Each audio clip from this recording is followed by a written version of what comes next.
বন্ধুরা, এই মন্দিরটা দেখুন কত সুন্দর হচ্ছে। এটা হচ্ছে পলাশকুল, আমার বাপের বাড়ি। এখানে এই মন্দিরটা এত সুন্দর বানাচ্ছে। এই বাড়িতে ঘুরতে এসেছি বলে এখানে ভাবলাম যাই মন্দিরটা একবার আপনার বন্ধুদের সাথে শেয়ার করি।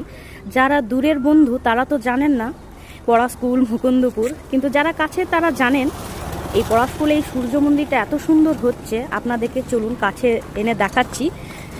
মানে এই জায়গাটা ছোটবেলা থেকে আমরা খেলে পড়ে বড় হয়েছি।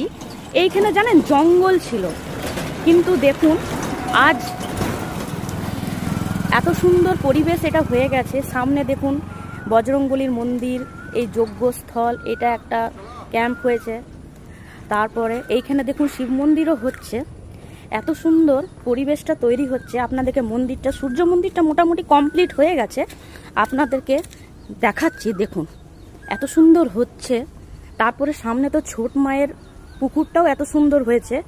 আজ এত কিছু কিন্তু সব কিছু আমাদের বীর বাহাদুরদার উদ্যোগেই হয়েছে।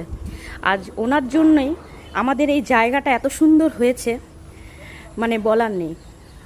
এত সুন্দর আজ ওনার জন্য এত সুন্দর একটা মন্দির। এই একটা জঙ্গল ছিল, কি সুন্দর হয়েছে দেখুন।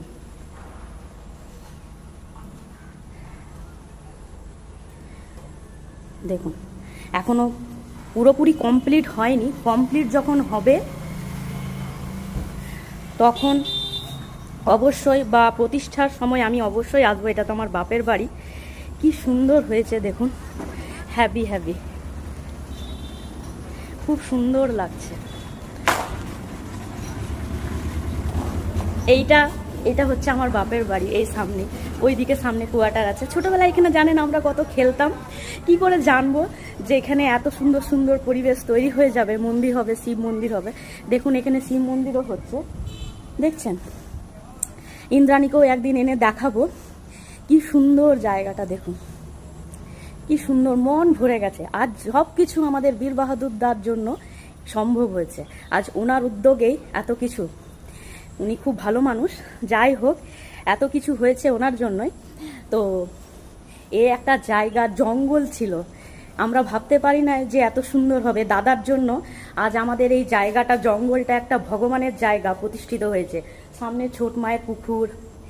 যাই হোক, দেখুন আপনাদেরকেও দেখাতে পারলাম, আমার সৌভাগ্য।